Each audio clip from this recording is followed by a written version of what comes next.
Hello guys, good morning. Welcome po sa ating vlog. For today's video guys ay nagpapakain po tayo ng ating mga big. Ayan, ito pong ating mga big guys ay hindi pa po ito walay ha.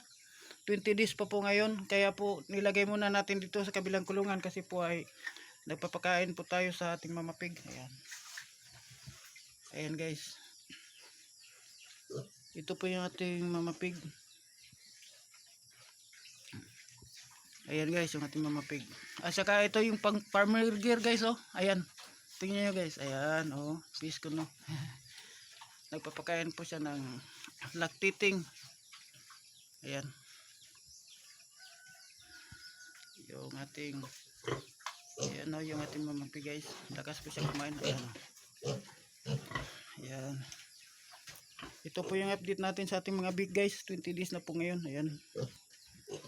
Medyo malulusog po sila guys, at saka nilagyan na po natin ito ng tubig at saka vitamins. Ayan, tinurukan na po natin ito ng vitamins guys, Bixan XP.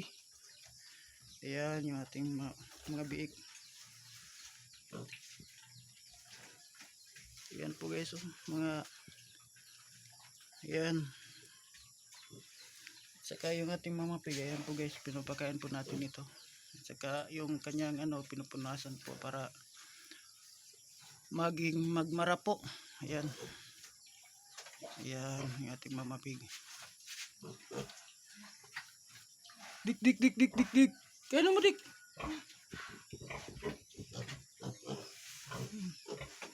Dik.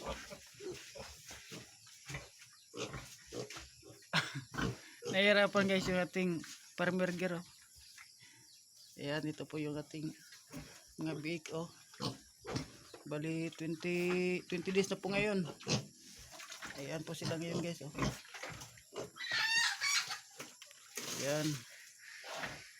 Dik. Nilalaro po ito dalawang. Ayan. Pero hindi pa po ito walay guys ha. Nilagay lang po namin dahil nilinisan at pinapakain po natin yung ating mamapig. Ayan, oh. Para sinasanay po natin na pagwawalay.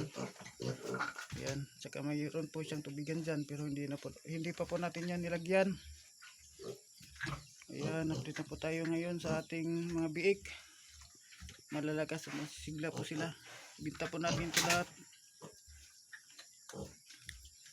At saka 5 days po guys niya, yung pagka 5 days niya po niya ay nilagyan ko po ng feeds na pig booster. Pinapakain ko na po sila. Ayan. Oh. Yung isa naman guys, oh, parang naglalaro. At saka ito, oh, pinakuha yung basahan. Yung ating mamapig naman ay busog na yung ating mamapig guys. Update lang po tayo ngayon. At yun na po guys, maraming salamat po. Sana po ay paki-like and subscribe po ng ating YouTube channel, Jumper Backyard, at dress back po ako sa inyo. Ayan. Thank you and God bless.